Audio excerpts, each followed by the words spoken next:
The Federal and Pedesta Hospital jointly present the Kanyakumari Marathon 2025. This event is co-presented by Rojavanam International School. Run for Health on Sunday, May 4. Entry is free and all are welcome.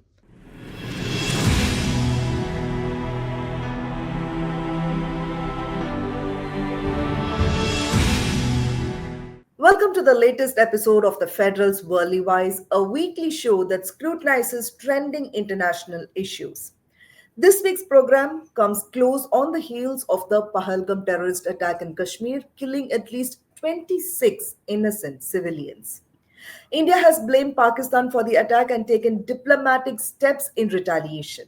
The attacks come in the context of the festering decades old dispute between India and Pakistan over Kashmir since the time of independence of the two countries in 1947. In today's show, we will examine where Kashmir as a dispute stands in a fast changing global context.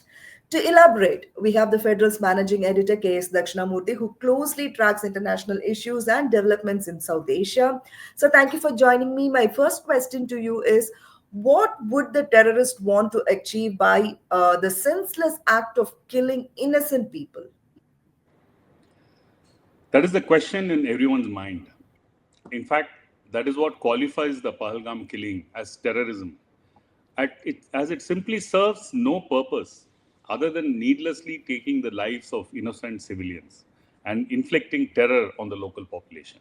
The Indian government has squarely blamed Pakistan for the Pahalgam attacks and has gone on a diplomatic offensive. If true, what does Pakistan gain by it? This is the confounding aspect.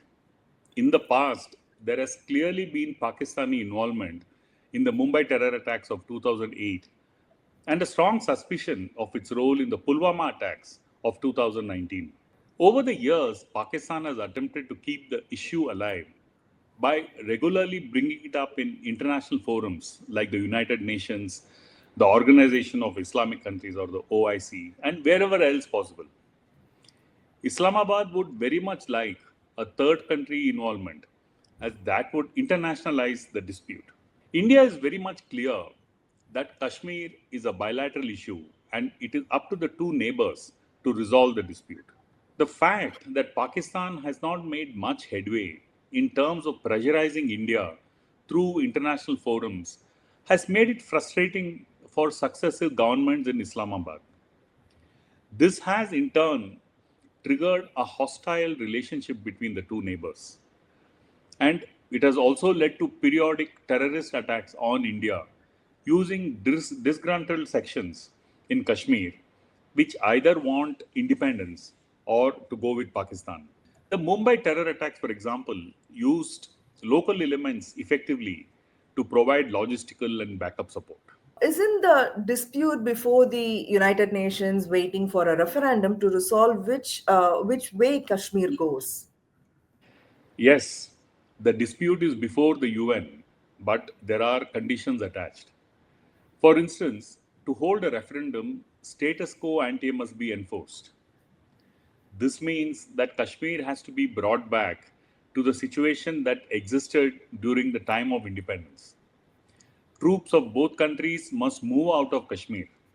Only a few troops from the Indian side, under UN supervision, can remain to conduct the referendum.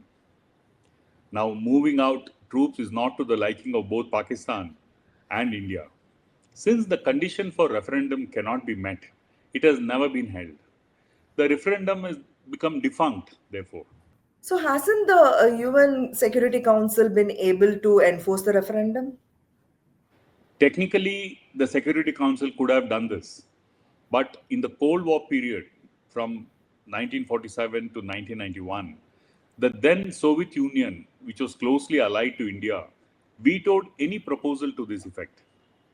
After the disintegration of the Soviet Union in 1991, the United States and India improved their relationship to a point where any resolution to implement the referendum was not possible, as the US now was not in favor. That is the reason why Kashmir over the years has faded as an issue of international importance. Of course, there are sections of Islamists across the Arab world and Europe who continue to demand that Kashmir be acceded to Pakistan.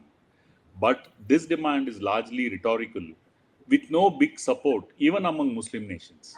Hasn't Pakistan been able to galvanize its allies like China, Iran, Saudi Arabia, and Turkey to pressurize India on the Kashmir dispute? Pakistan, over the years, has realized that all its allies have their own relationships with India too, with each one values. For example, China, which is the main supporter of Pakistan in South Asia, has a close relationship with India too, notwithstanding the occasional border skirmishes with it. Trade between the two is booming and plays a key role in the relationship.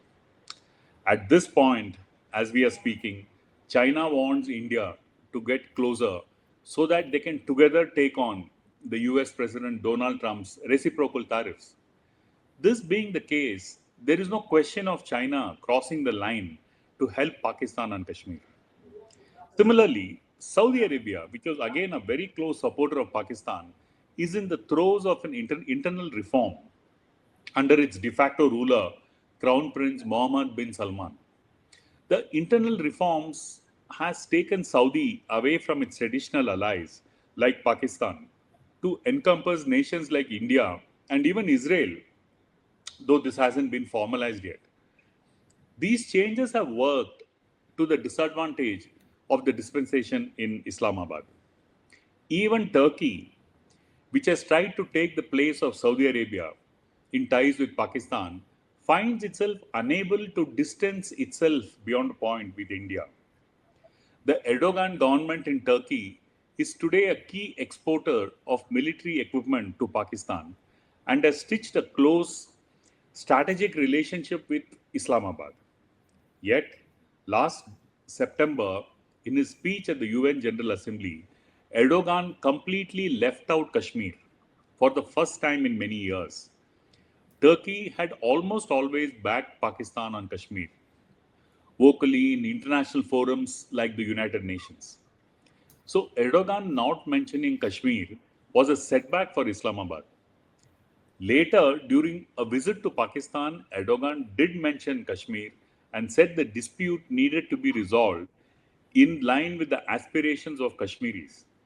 Parroting the Pakistan stand, India objected to this, but the fact that Pakistan brought it up within Pakistan during a bilateral visit reduced the statement's importance.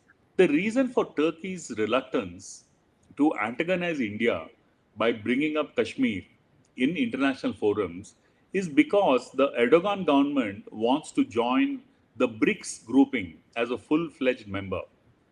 India is a key founding member of BRICS and has a big say in who becomes a member.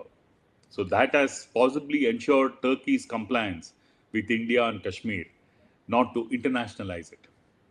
Similarly, Iran too has an important relationship with India, especially at a time when it faces US led Western sanctions. Tehran is again careful not to antagonize New Delhi on Kashmir to the disadvantage of Islamabad. So, how does this play out in Pakistan? So, within Pakistan, there are entrenched interests, particularly within the ISI and the military, that want to keep the Kashmir issue alive. With Islamabad unable to successfully internationalize the issue, it has cultivated separatist sections within Kashmir using Kashmiri groups like the Lashkar operating out of Pakistan to foment troubles like what we saw in Mumbai in 2008, and most likely the latest one in Pahalgam. So, my last question is, when will such attacks end?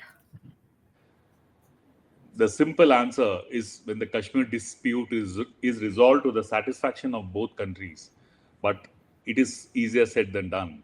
Though one would hope, for the sake of peace in Kashmir and for a better relationship between the two neighbors, a comprehensive resolution should come through as soon as possible. Thank you for your time, sir. Viewers, for more such analysis, stay tuned with the Federal.